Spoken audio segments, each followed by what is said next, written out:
Friends, आज की video में हम बात करने वाले हैं लेजर सेफ्टी की एंड हजार्ड्स की, जिसमें हम देखेंगे कि लेजर सेफ्टी की हमारी क्या इंपॉर्टेंस रहती है। तो फ्रेंड्स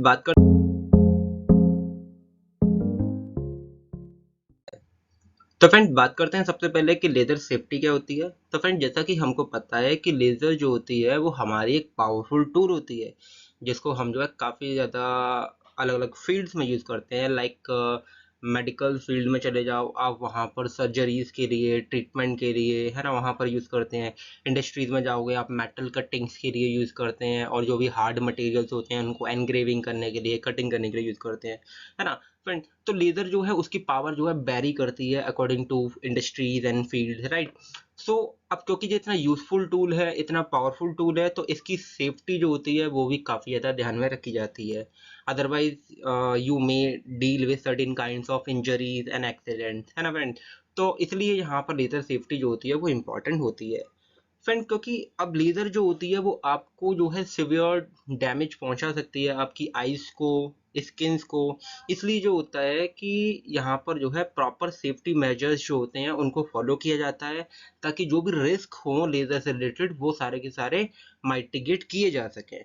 बात करते हैं लेजर हजार्ड में, जिसमें हम देखेंगे कि आई हजार्ड्स क्या होते हैं। तो आई हजार्ड में सबसे पहला आता है हमारे पास डायरेक्ट एक्सपोजर। डायरेक्ट एक्सपोजर के केस में क्या होगा कि जो बेसिकली आपकी लेजर लाइट है वो डायरेक्टली इम्पैक्ट क्रिएट करेगी आपकी आइज के ऊपर, जिसकी वजह से आप जो है परमानेंटली ब्लाइंड हो सकते हो।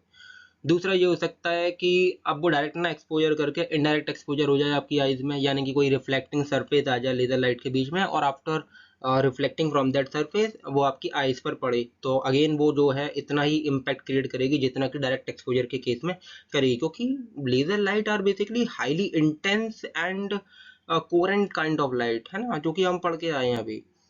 तो अगेन आपका जो है आई को जो है हज़ार्ड रहेगा। बात करें एग्जाम्पल की, तो वही है, रेटिनल बर्न हो सकता है। रेटिनल बर्न हो गया आपकी आइज का, तो आप जो है परमानेंटली ब्लाइंड होने ही हो, है ना फ्रेंड।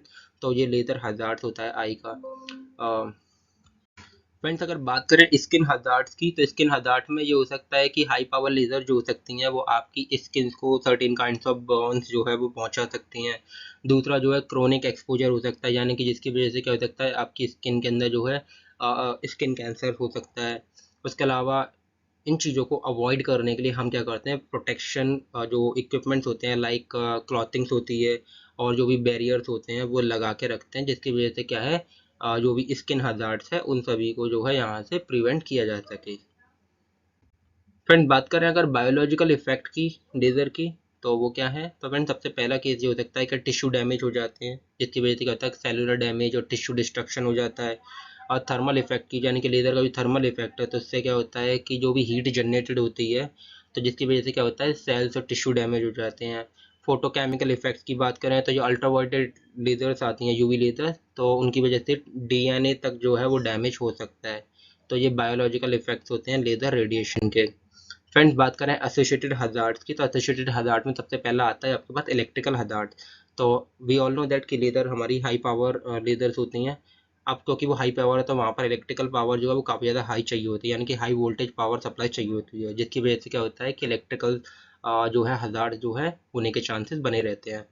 अब बात करें अगर सेफ्टी गाइडलाइन की, अगर आप जो है लेज़र ऑपरेट करने के दौरान जो है इम्प्रॉपर सेफ्टी गाइडलाइंस को फॉलो करते हो, तो इसकी वजह से क्या हो सकता है अगेन आपको सर्टेन काइंड्स ऑफ जो है हज़ार्ड देखने को मिल सकते हैं। तो इसलिए क्या किया जाता है इंडस्ट्री वगैरह में, प्रॉपर ग्राउंडिंग और इंसुलेशन जो होता है वो किया जाता है। केमिकल हज़ार्ड्स भी हो सकता है, यानी कि अगर आप कुछ ऐसा सब्सटेंस यूज़ कर रहे हो, ऐसा कुछ मटेरियल यूज़ कर रहे हो जिसकी वजह से कुछ केमिकल रिएक्शन हुई, और रिएक्शन होने के कारण कुछ certain kinds of chemical hazard देखने को मिल सकते हैं। दूसरा कोलेट्रल रेडिएशन भी हो सकता है कि एमिशन हो जाना कुछ अनइंटेंडेड रेडिएशन का, जिसको हम प्रिडिक्ट नहीं कर रहे थे, जिसको प्लान्ड भी नहीं था ऐसा कुछ इवेंट हो जाएगा, तो वो भी हो सकता है। उसके अलावा लास्टली जो है फायर और एक्सप्लोजन हजार्ड हो सकता है, यानी कि आग वगैरह या फिर कोई फ्लेमेबल इवेंट अकर्ड हो सकता है, बिकॉज जब ऑपरेट की होती है मटेरियल के ऊपर, तो वहाँ पर जो है इनफ्लेमेबल जो है एक एरिया क्रिएट होता है कटिंग के दौरान, तो उससे क्या होता है कि वहाँ पर फायर और एक्सप्लोजन के चांसेस जो होते हैं वो बने रहते हैं। फ्रेंड्स अगर बात करें हज़ार्ड के इवैल्यूएशन की, तो सबसे पहला आता है स्टैंडर्ड ऑपरेटिंग प्रोसीजर, यानी कि आप जो है जब भी लेज़र को ऑपरेट करो तो जो भी मैन्युफैक्चरर के द्वारा जो भी लेज़र को ऑपरेट करने की गाइडलाइंस दी गई हैं या स्टैंडर्ड ऑपरेटिंग प्रोसीजर दिए गए हैं कि किन प्रोसीजर्स पर या किन पैरामीटर्स पर आप लेज़र को ऑपरेट करो, तो उन्हीं पर ऑपरेट करना है ताकि जो है सेफ्टी ध्यान में रखी जा सके। बात करें अगर मैक्सिमम परमिसिबल एक्सपोजर की, तो उसकी भी जो है लिमिट को डिफाइन कर सकते हो आप। नॉमिनल हज़ार्ड जोन क्रिएट कर सकते हो, जिसकी वजह से क्या है कि जो भी एरिया है जहाँ पर लेज़र रेडिएशन एक्सीड कर सकता है, तो वहाँ पर एक हज़ार्ड जोन क्रिएट कर सकते हो और सेफ्टी साइन जो है लगा सकते हो। फ्रेंड्स अगर बात करें कंक्लूजन की और सेफ्टी टिप्स की, जो भी अब तक हमने पढ़ा, तो इन शॉर्ट बोले तो लेज़र सेफ्टी जो है अंडरस्टैंडिंग जो भी हमने हज़ार्ड्स की देखी, तो उसमें सबसे पहली चीज़ ये है कि आप जो है जब भी लेज़र पर वर्क करो तो अप्रोप्रिएट जो भी लेज़र सेफ्टी गॉगल्स हैं या जो भी पर्सनल प्रोटेक्टिंग किट के जो भी इक्विपमेंट्स हैं उनको जो है यूज़ किया जाए।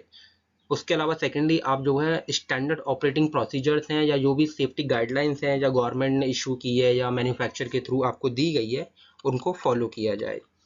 थर्डली ये हो सकता है कि keep laser area restricted and marked, जहाँ पर भी लेज़र एरिया में मतलब लेज़र वर्क कर रही है तो उस बेसिकली एरिया के अंदर, उस जोन के अंदर रेस्ट्रिक्शंस क्रिएट की जाए, साइंस लगाए जाए, सेफ्टी साइंस लगाए जाए, जिसकी वजह से क्या है जो भी हज़ार्ड वगैरह होने के चांसेस हैं उनको प्रिवेंट किया जा सके।